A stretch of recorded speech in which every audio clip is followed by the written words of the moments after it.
¿Cómo les va? Muy buenos días. Vamos a compartir un informe que nos va a detallar por qué los argentinos estuvimos casi siempre endeudados. Con todo el detalle, con todos los números. Esto sirve para la mesa de discusión, cuando te reunís con amigos, compañeras, los parientes, en algún cumpleaños, en Navidad y Año Nuevo. Acá van los datos de la deuda externa desde que nos conformamos como país hasta ahora. Vas a sacar las cuentas y te vas a dar cuenta, vas a notar que todos los presidentes se endeudaron.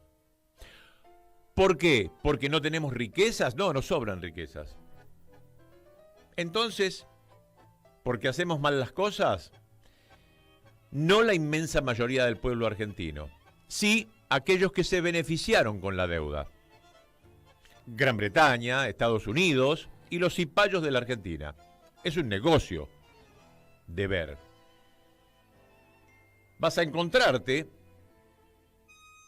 que los únicos que no tomaron deuda en toda la historia, tenés que recordar a todos los presidentes.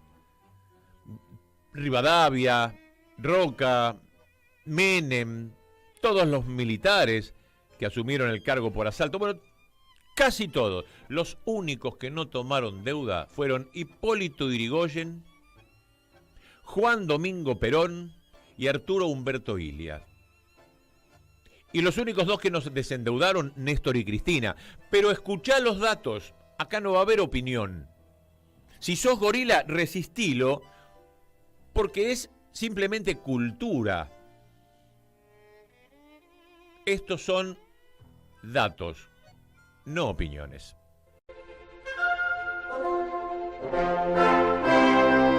La deuda externa argentina.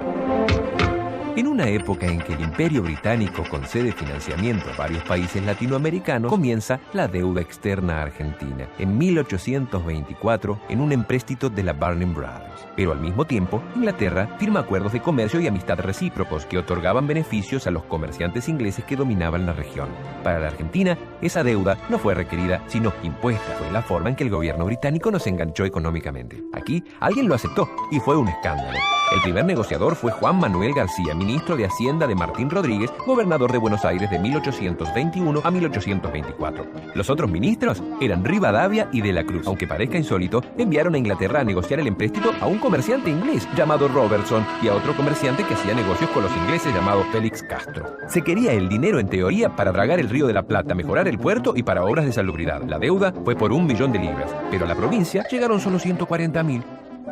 Del resto, 150.000 libras se descontaron por el riesgo que implicaba prestarle a un país latinoamericano. Otras 150.000 fueron la coima que se quedaron los negociadores por Buenos Aires y los hermanos Baring. Otro tanto se descontó por gastos que hizo Rivadavia cuando estuvo en Inglaterra. Además, la banca Baring cobró 2 años de intereses por adelantado más un 1% de amortización de capital, 130.000 libras. La comisión, blanca, por la operación fue de 25.000 libras. Y 400.000 libras quedaron en Londres como pago de regalías de comerciantes británicos radicados en Buenos Aires a sus casas matrices, aceptado por el gobierno. Al tercer año de la colocación de los títulos, el gobierno no pudo seguir pagando. El default duró hasta 1857. En reconocimiento de los intereses caídos y de los pagos no realizados todos esos años, el gobierno acepta reintegrar 2.500.000 libras contra 140.000 que fueron efectivamente usufructuadas. El representante inglés le comunica a los tenedores de títulos que la propuesta fue tan buena que recomendaba aceptarla sin más dilaciones porque era muy superior a sus pretensiones originales. Con Bartolomé Mitre, en 1862, la deuda da otro salto. Primero, transfiere los compromisos de la provincia de Buenos Aires a la nación, legitimando lo actuado anteriormente. Después, acuerda otro empréstito con la banca inglesa por 2.500.000 libras adicionales para lanzarse a la guerra con el Paraguay. Pero nuevamente, de los 2.500.000 libras asumidas como deuda, el país recibe solo 1.900.000 debido a los descuentos por el riesgo país y las comisiones. Sarmiento, que sigue a Mitre, también se endeuda para continuar la guerra y para armar fuerzas militares para reprimir el levantamiento de Entre Ríos. Posiblemente Sarmiento también haya utilizado parte del dinero para construir escuelas. Al final del gobierno de Sarmiento, la deuda ya alcanzaba 14.500.000 200.000 libras esterlinas. Tomar deuda para pagar deuda es otra conducta que se repite a lo largo de la historia, con intereses y condiciones cada vez más perjudiciales para el país. En 1890, el gobierno ultraliberal de Juárez Celman no puede cubrir más los compromisos generados con la banca Baring, por más que quisiera. Carlos Pellegrini, sucesor del depuesto Juárez Celman, termina renegociando la deuda, para lo que consigue que un grupo de empresarios locales financien al Estado. Los compromisos, igualmente, son muy pesados. Al final del gobierno de Sáenz Peña, la deuda ya está en 78 millones, nivel que se mantiene durante el gestión de Roca, quien incorpora a Francia como prestamista. En cambio, se desboca una administración que también era ultraliberal Manuel Quintana, hacia ascender 120 millones de libras. Con Irigoyen se detiene el ascenso. Lo mismo ocurre con Perón, Ilia y Cámpora. En su primer gobierno, Irigoyen disminuye la deuda a 100 millones de libras. Alvear le devuelve el poder con obligaciones por 142 millones y él vuelve a achicarlas a 135 millones. La primera vez se vio ayudado por el freno a las importaciones por la Primera Guerra Mundial, y lo mismo ocurre con Perón en la Segunda Guerra.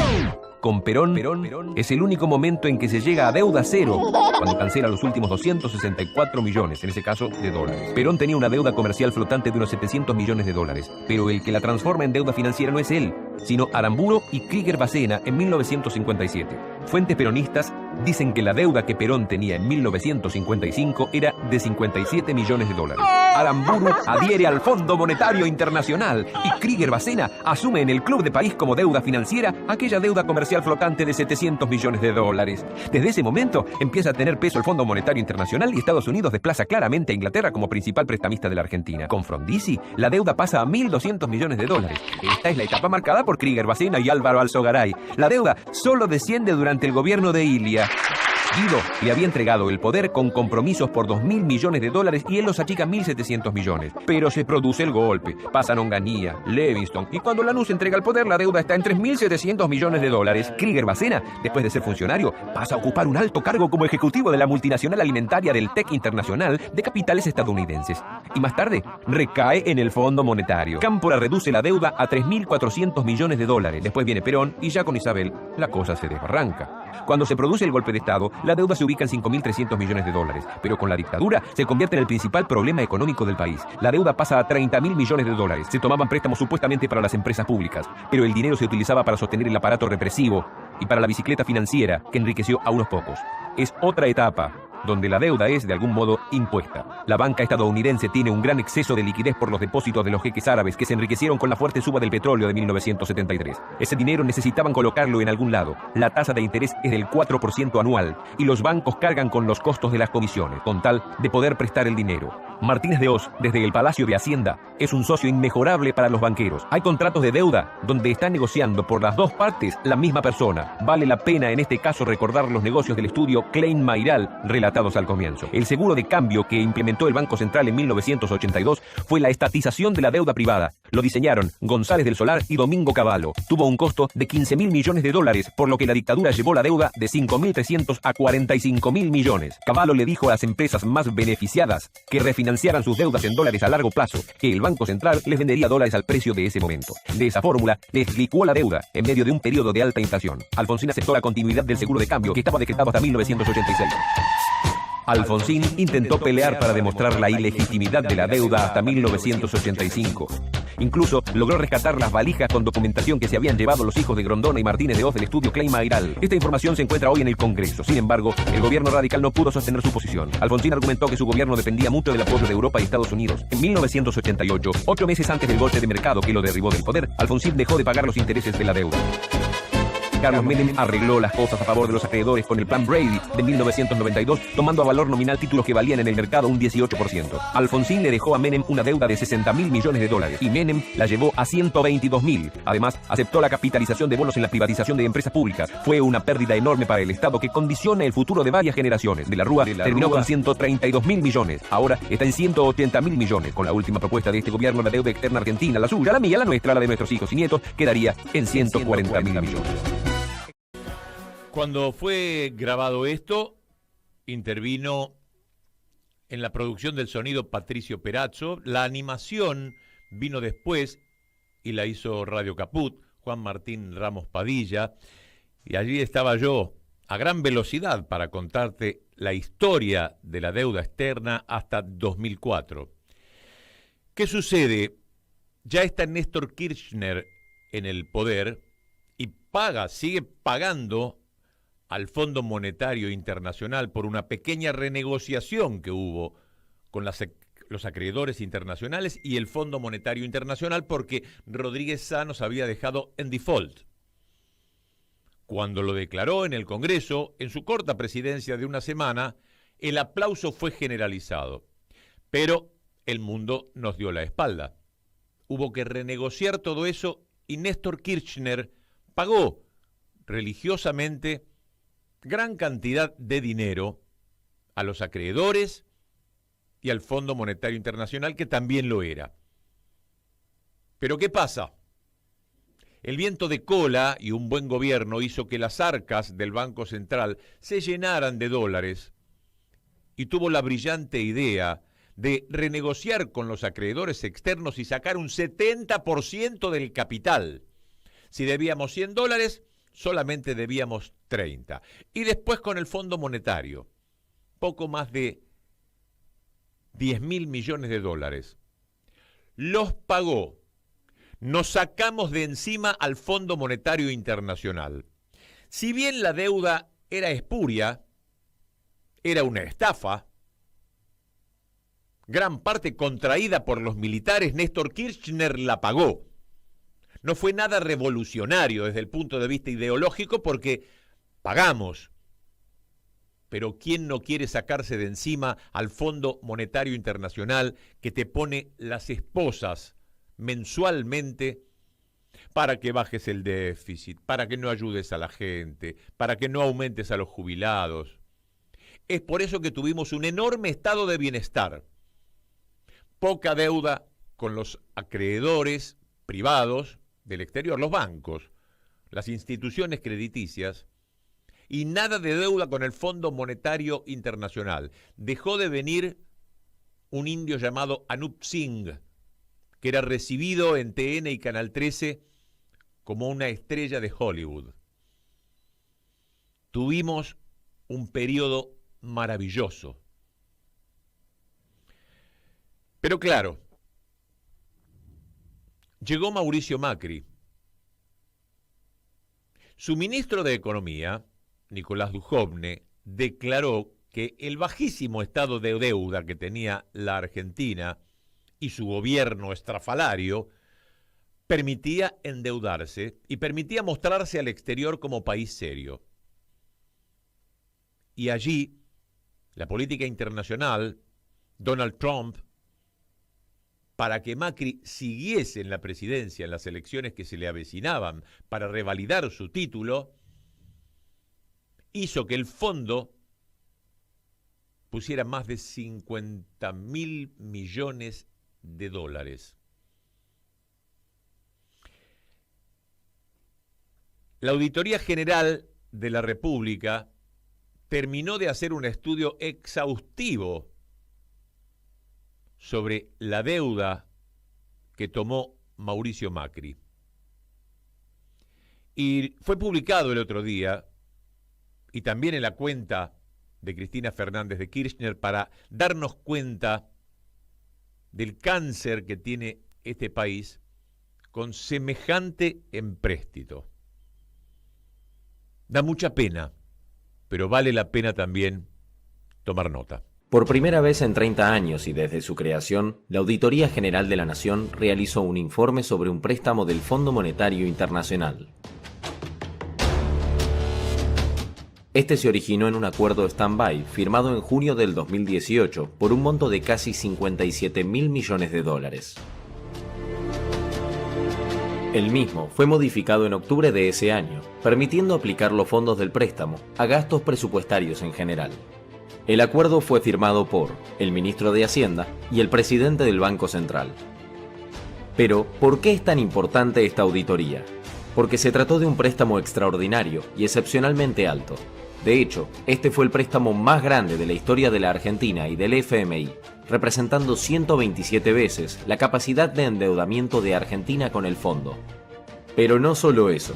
La importancia relativa del monto del préstamo respecto de la emisión de deuda y de la deuda total acrecentó su vulnerabilidad y aumentó los riesgos derivados de la estructura de la cartera de deuda argentina. Por este préstamo se pagaron comisiones y gastos al FMI por más de 13.000 millones de pesos, equivalentes por ejemplo al 52% del presupuesto del CONICET de 2018 y al 39% del mismo en 2019. ¿Qué se investigó en esta auditoría? Este informe tuvo como objetivo principal evaluar si el acuerdo stand-by se gestionó mediante procesos y procedimientos que aseguren una gestión eficiente y efectiva de la deuda. La AGN evaluó cumplimiento de normas y sanas prácticas internacionales, eficiencia, transparencia y efectividad en la gestión, que exista endeudamiento responsable, impacto en la solvencia y sostenibilidad de la deuda pública. ¿Qué reveló esta auditoría? El acuerdo fue firmado por el ministro de Hacienda, quien no tenía facultades para gestionar ni autorizar la deuda pública. No se cumplió con el artículo 61 de la Ley de Administración Financiera, que exige al Banco Central que, en caso de endeudamiento externo, emita un dictamen sobre el impacto de la operación en la balanza de pagos. No se cumplió con la norma que exige que los préstamos multilaterales se aprueben por decreto, ni tampoco pasó por el Congreso. No se implementó el procedimiento aplicable para la autorización, negociación, contratación, administración, control, supervisión de los préstamos. La Jefatura de Gabinete de Ministros no intervino en la etapa de negociación, autorización y suscripción del acuerdo con el FMI, a pesar de tener esa función específica. Tampoco intervinieron las áreas técnicas específicas, en especial el Ministerio de Finanzas, que debía gestionar la deuda. El acuerdo no tuvo intervención previa de la Unidad de Auditoría Interna, porque desde la división de los ministerios no existió esa área en relación con la deuda pública. No se pudo encontrar el documento definitivo del acuerdo, dado que existen múltiples versiones del texto del stand-by. El dictamen jurídico se emitió fuera de término y se basó en una norma que no estaba vigente al momento del acuerdo. Cuando se decidió solicitar el préstamo al FMI, el Ministerio de Hacienda no efectuó análisis sobre costos y riesgos financieros, ni de solvencia y sostenibilidad. El proceso de gestión no fue efectivo ni eficiente para rendir cuentas y asegurar la transparencia y el control en el uso de los fondos.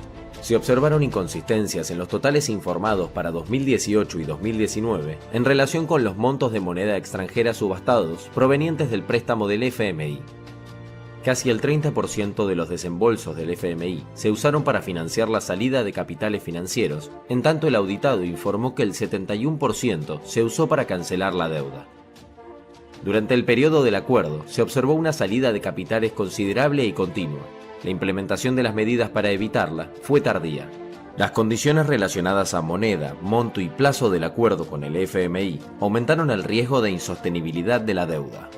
En el año 2018, el indicador deuda PBI se incrementó y llegó a representar 84,8% del PBI, valor superado en 2019, cuando alcanzó el 89,4%. Pero entonces, ¿la gestión del préstamo con el FMI fue eficiente y efectiva? La respuesta es no. Los procesos y procedimientos relacionados al préstamo no aseguraron la eficiencia y la efectividad en la gestión de la deuda, provocando incumplimientos legales, afectando la prudencia en la administración del endeudamiento y vulnerando la adecuada supervisión del financiamiento.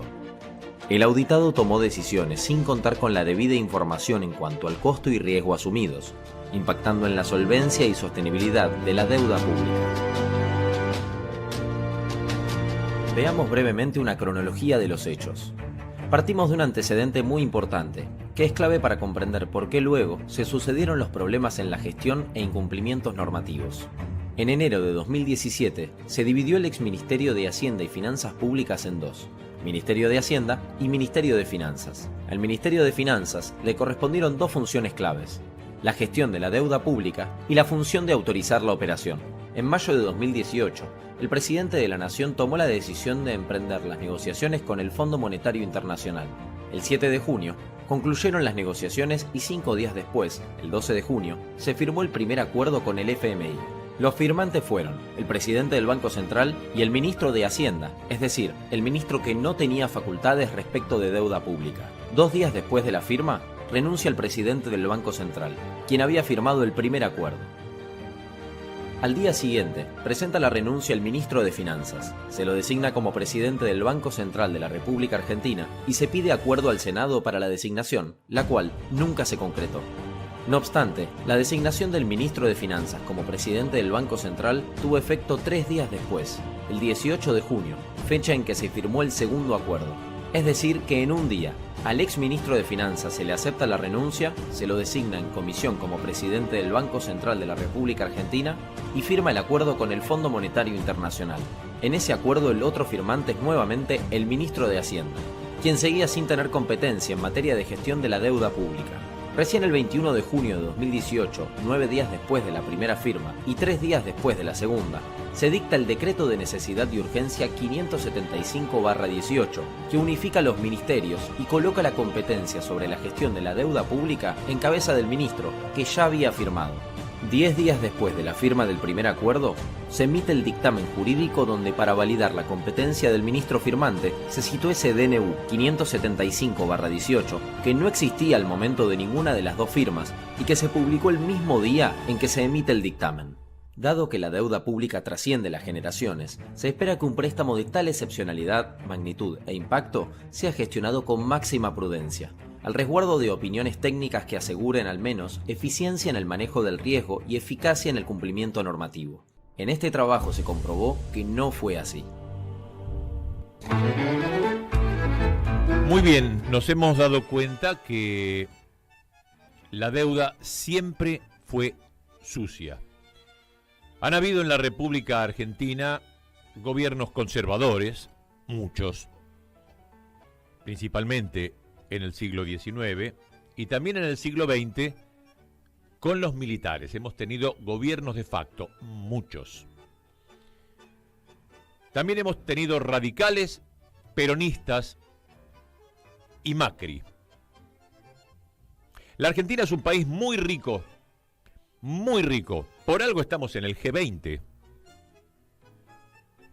De las potencias más grandes del mundo, por su riqueza, por su valor, y a veces en el G7. Por eso es reconocida la Argentina como un país importante, visible y necesario. ¿Por qué estamos padeciendo deudas y deudas y deudas? Un ciudadano argentino, uno como nosotros, dejó su vida haciéndole un juicio al Estado por la impureza de la deuda hasta el 83. Ese patriota se llamó Alejandro Olmos. Intervino el juez Ballesteros, quien, después de que pasen por su despacho y por los tribunales, Domingo Cavallo, Machinea, Krieger Bacena, todos los ministros de Economía, falló a favor de Alejandro Olmos. Se comprobó que no había papeles firmados sobre aquello que reclamaban los de afuera. Pues entonces la deuda era ilegal. Muy bien, pero la determinación de no pagarla porque era ilegal ya tenía que pasar por el Congreso. ¿Y quién hubiese tenido los huevos suficientes como para llevar adelante esa determinación? No se hizo. Pero la deuda, comprobadamente, y pasó por la justicia, fue ilegal. Ese patriota se llamó Alejandro Olmos y el juez Ballesteros, sacado de la justicia con cajas destempladas por Mauricio Macri, lo echó al juez Ballesteros. Bien, esto nos queda como reflexión para discutirlo en la mesa del café, para pensarlo simplemente, para llevarlo en la memoria, que les quede este video, para definirse políticamente si están indefinidos, confundidos, no entendiendo qué es lo que pasa con este puto país. Las deudas que se han tomado casi siempre han sido negocios para someter a este país. Y aquellos que no han tomado deuda o que nos desendeudaron, como Irigoyen, como Perón, como Ilia, golpe de Estado, sacados de la presidencia. Y a Néstor y Cristina, bueno, a Néstor le tocó la muerte natural, pero a Cristina La muerte política que ahora no son manu militari, sino mano medios de comunicación y poder judicial.